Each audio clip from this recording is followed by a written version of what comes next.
Hello, everyone, and welcome back to Western Flavors. Before we get into our new episode, let's recap the powerful emotional events from our last story. After a tense and painful day of avoidance, Ty finally confronted Jack, confessing his guilt over the burning of Heartland. In a stunning and moving response, Jack didn't offer condemnation, but pride, congratulating Ty on becoming a man who would sacrifice anything for his family. With his grandfather's blessing, Jack delivered a warrior's speech, passing the mantle of protector and igniting a new fire in Ty. The episode ended with a transformed Ty gathering his family, ready to lead the fight to get their loved ones back. If you're enjoying this dark and dramatic season, please take a second to hit that like button and be sure to subscribe so you never miss a chapter.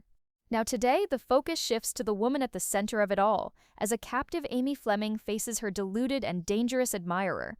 The room was beautiful. It was a prison designed by an artist of psychological warfare. There were no iron bars, no cold concrete floors. Instead, there was a king-size bed with a plush, cream-colored duvet, a seating area with elegant modern furniture, and a bathroom of gleaming marble and chrome. Original art hung on the walls, and a thick, soft rug muffled all sound. It could have been a luxury suite in a five-star hotel, except for the details a casual observer might miss. There were no windows, only cleverly backlit panels that mimicked the soft light of a sunrise. The single heavy door had no handle on the inside. It was a gilded cage, and Amy Fleming had been pacing its confines for what felt like an eternity. She was not a frantic, panicked animal. Her fear was a cold, hard, and focused thing, a whetstone she was using to sharpen her resolve. She walked the perimeter of her prison, her movements fluid and measured, her mind a catalogue of every detail, every potential weakness, every possible weapon, the leg of a chair, the cord of a lamp. She was a survivor, and she was waiting for her moment. She had been left alone since the fire, a fact that was its own form of torment. She did not know what had happened to Ty, to Caleb, to Scott or Peter. She did not know what had become of her home. Her only source of information was the quiet, impassive guard who brought her meals on a tray, a man whose face was a blank, unreadable wall. The silence was broken by the soft, almost inaudible click of an electronic lock. The heavy door swung inward with a silent, well-oiled grace. It was Nathan. He was not flanked by guards. He was alone, and he was not dressed as a villain. He wore a soft, charcoal gray cashmere sweater and tailored slacks, an outfit designed to be disarming, approachable. In his hands, he held a silver tray. On it was a plate of gourmet food, a bottle of expensive sparkling water, and a single perfect white rose in a crystal vase. He was not a captor visiting his prisoner. He was a suitor, arriving for a dinner date. Amy stopped her pacing in the center of the room and simply watched him, her face a mask of cold, quiet fury. Her silence was her shield and her sword. He walked in and placed the tray on the coffee table, his movements calm and deliberate. He seemed completely untroubled by the venom in her gaze. I thought you might be hungry. You haven't eaten much. His voice was gentle, full of a counterfeit concern that made her skin crawl. She said nothing. He gestured for her to sit on the sofa opposite him. She remained standing. A flicker of annoyance crossed his face, but he masked it quickly. Please, Amy, sit. We have to talk about our future. The sheer breathtaking arrogance of the statement almost made her laugh. Our future. He spoke the words as if they were a foregone conclusion. He began to speak, his voice a low, persuasive murmur, the voice of a man explaining a beautiful and perfectly logical dream. I know you're angry. I know you see what happened at the ranch as a tragedy, but I want you to try and see it as I do, not as an ending, but as a cleansing. A chance to build something new, something better from the ashes. He looked at her, his eyes shining with the sincerity of a true believer, a man completely captivated by the righteousness of his own delusion. That ranch, it was trapped by its own history, weighed down by the past. But now it is a blank canvas. And we, you and I, we can create a masterpiece. I see a world-class equestrian center, a place that will be the envy of the entire world, a true destination. And you, my love, will be its heart, its soul, the greatest horsewoman in the world, presiding over the greatest facility in the world, our facility.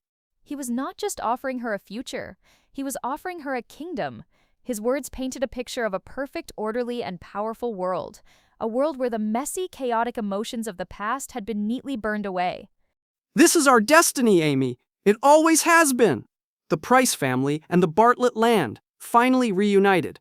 A new dynasty. Our dynasty, with you as its queen. He finished his speech, his vision laid bare.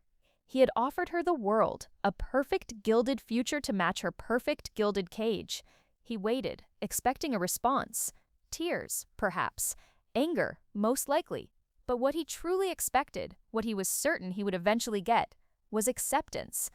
Amy remained silent for a long moment, simply looking at him.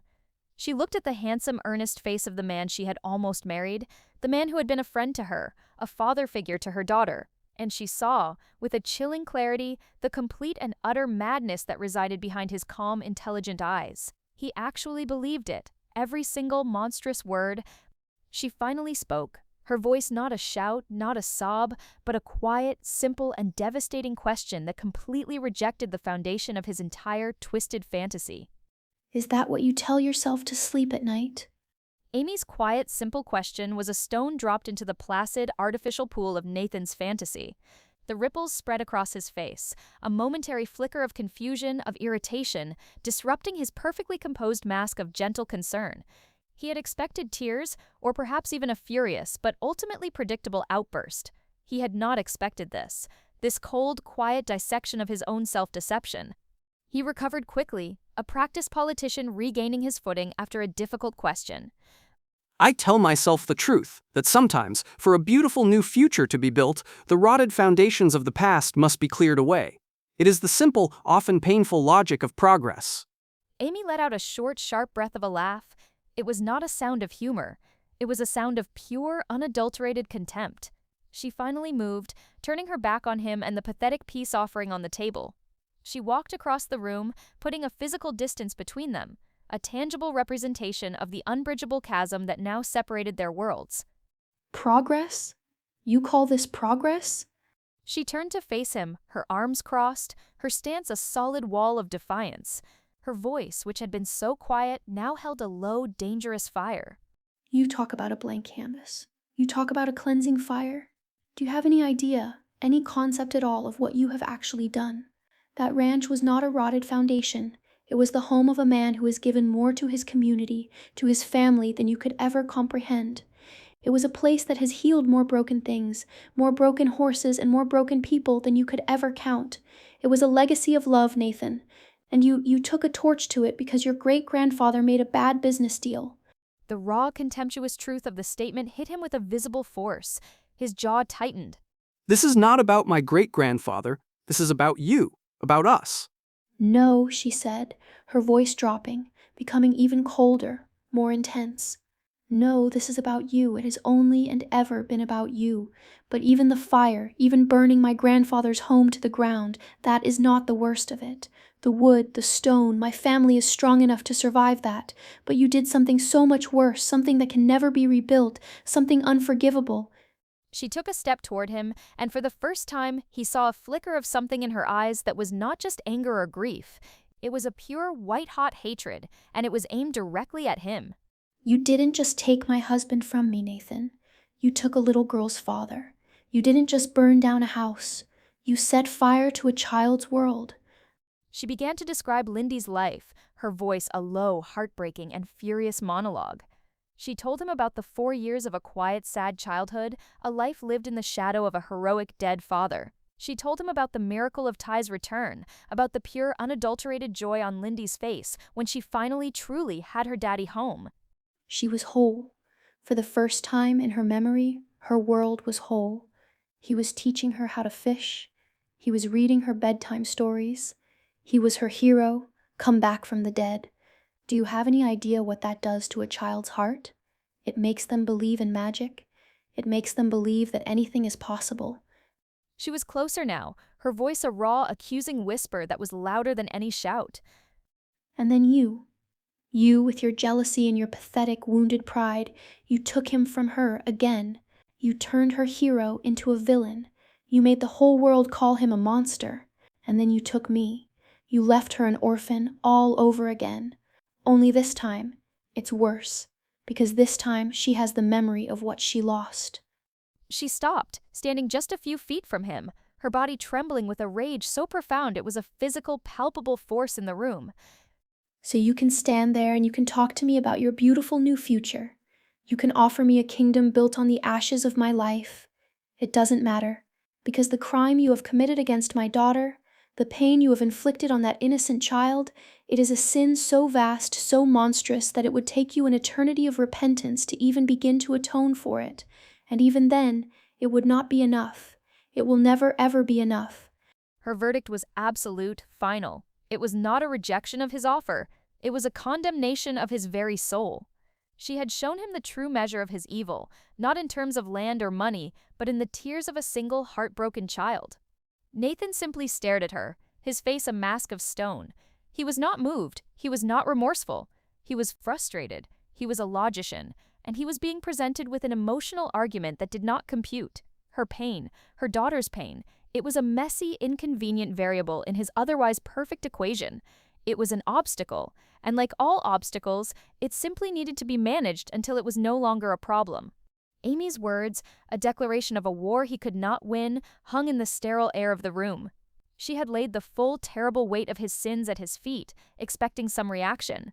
A flicker of shame, a flash of anger, perhaps even a moment of dawning comprehension. She got none of it. Nathan Price simply absorbed her righteous fury, his expression unchanging. He was not a man receiving a condemnation. He was a computer processing an unexpected and illogical data point. Her pain, her daughter's trauma, the entire vast emotional landscape of her life, it was all just noise to him, a sentimental distraction from the clean, clear lines of his objective. He had a goal, and her feelings were an obstacle to be managed, not a truth to be acknowledged. He let the silence stretch for a long moment, allowing the echoes of her passionate speech to fade. When he finally spoke, his voice was not angry or defensive. It was calm, patient, and infused with a patronizing tone of clinical understanding, the voice of a doctor speaking to a hysterical patient. Amy, I understand that you're emotional. That's to be expected. You have been through a trauma, a series of traumas, in fact, all stemming from one single source. He began to walk slowly around the room, not pacing, but circling her, his movements a slow, predatory tightening of a net. You see your life with Borden as a love story, but a psychologist, a neutral observer, would see it for what it truly was, a classic trauma bond. He came into your life as a broken, violent boy from a broken home. He brought chaos and danger and instability with him at every turn. His disappearances, his secrets, his constant battles with his own demons. You weren't his partner, Amy. You were his caretaker, his healer. And you mistake that codependence for love. Every word was a deliberate surgical strike designed to reframe her entire history, to poison her most cherished memories. He was not just denying her pain, he was invalidating her entire life. He faked his death and abandoned you and your daughter for 4 years. He returned and brought with him a firestorm of violence that resulted in the destruction of your home and the public disgrace of your family name. He is not a hero, Amy. He is a ghost, a chaotic, destructive force. He is the source of all your pain. He stopped in front of her again, his expression now one of profound and utterly false sympathy. What I am offering you is the cure. I am offering you stability, peace, a future that is not constantly being threatened by the ghosts of a broken past. I am offering a safe, powerful, and truly loving home for you and for Lindy, a home that is built to last. Amy stared at him, her own fury momentarily eclipsed by a wave of stunned, horrified disbelief. It was like arguing with a man who was speaking a completely different language, who was living in a completely different reality. He was not just a liar. He was a revisionist historian, and the subject was her own heart.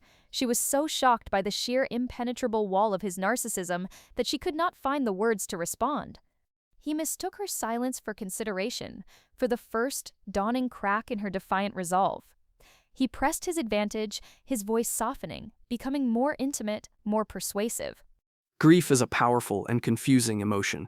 Amy, it is clouding your judgment right now, but it will fade. The memories of the pain he caused will fade. The chaos will fade, and when it does, you will be left with the quiet, simple truth. You will see that I am the man you and Lindy have always deserved. He took a step closer, his confidence absolute, his belief in his own narrative unshakable. And then he made his final, most arrogant, and most chilling declaration. Borden is just a memory. An unhealthy one that you must let go of for your own good. I am your future. I will take his place. I will be a better father to Lindy than that broken, violent man ever could have been. And in time, you will learn to love me for it. The promise was not a threat of violence. It was a threat of a complete psychological erasure. He was not promising to hurt her. He was promising to colonize her heart, to bulldoze the entire landscape of her past and build his own new empire in its place. He was promising to overwrite Borden, to replace him so completely that it would be as if he had never existed at all.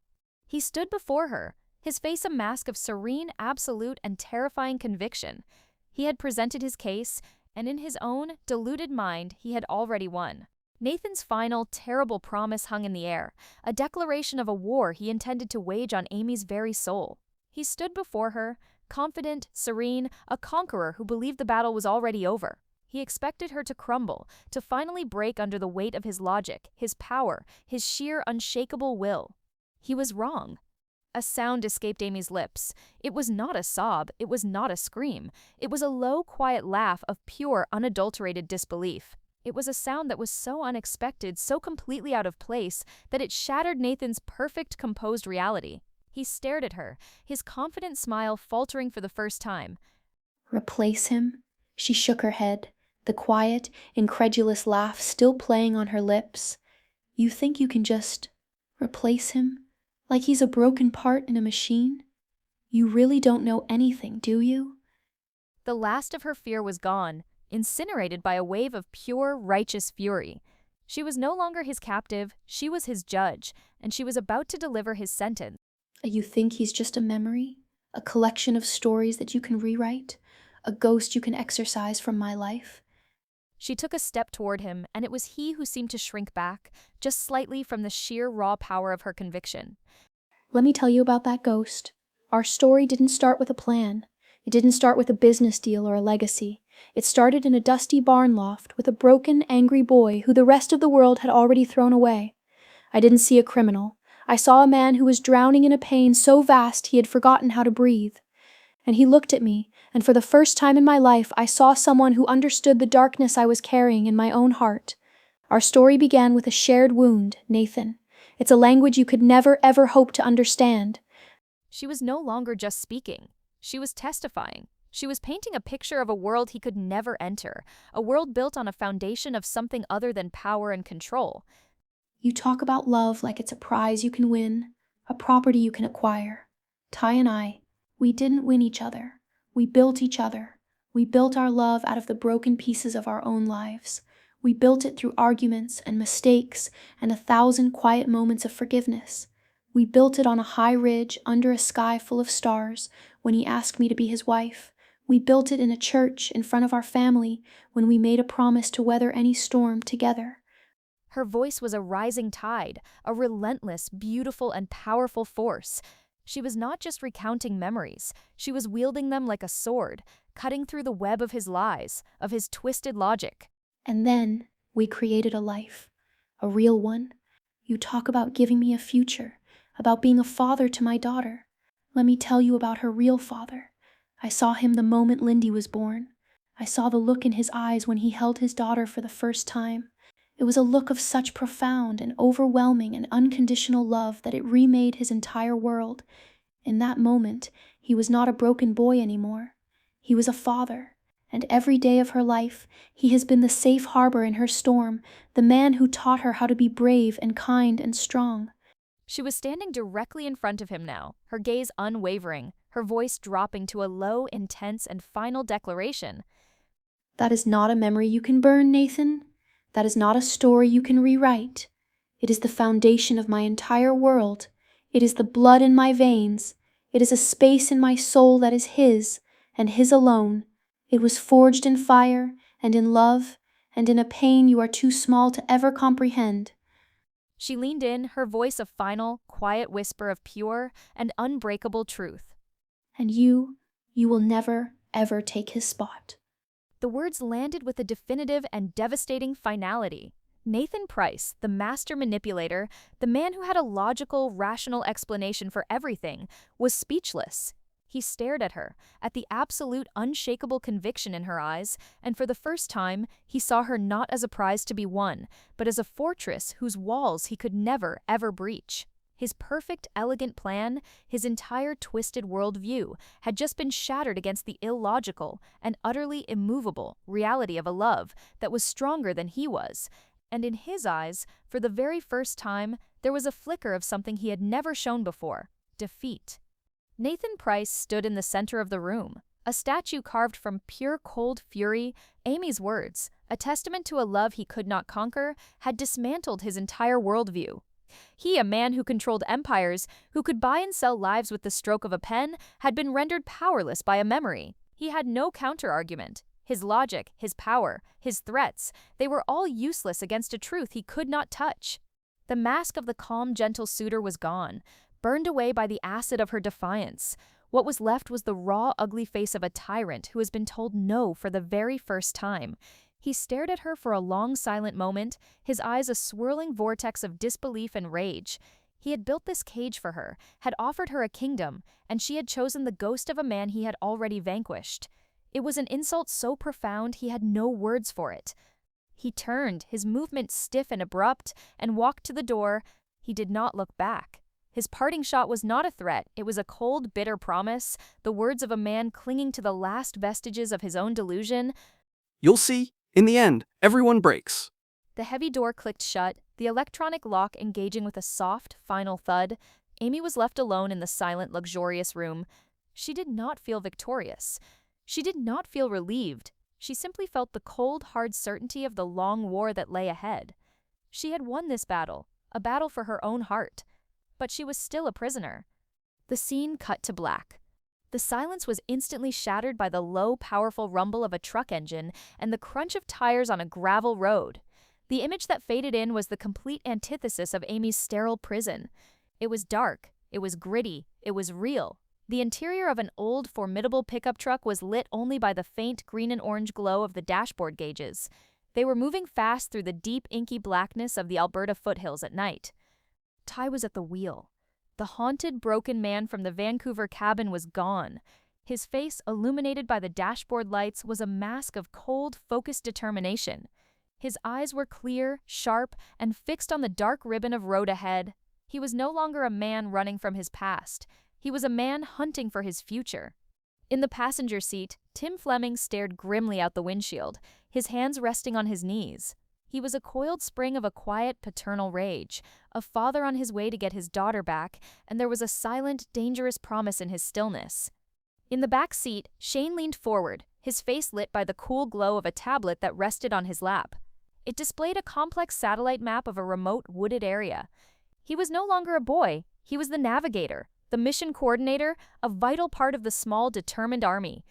The atmosphere in the truck was not one of despair. It was one of a lethal and unwavering purpose. How much further? His voice was a low, gravelly rumble. Another 20 miles to the main turnoff. Then we go dark. No lights, no comms. Ty's gaze didn't waver from the road. His voice was calm, steady, the voice of a commander. Check the gear. One more time. Make sure everything is ready. The final shot of the episode was on Ty's hands, gripping the steering wheel. They were not the trembling hands of a victim. They were the steady, capable hands of a soldier. Amy's faith was not misplaced. Her hope was not a foolish dream. Miles away, in the heart of the darkness, the hunt had begun.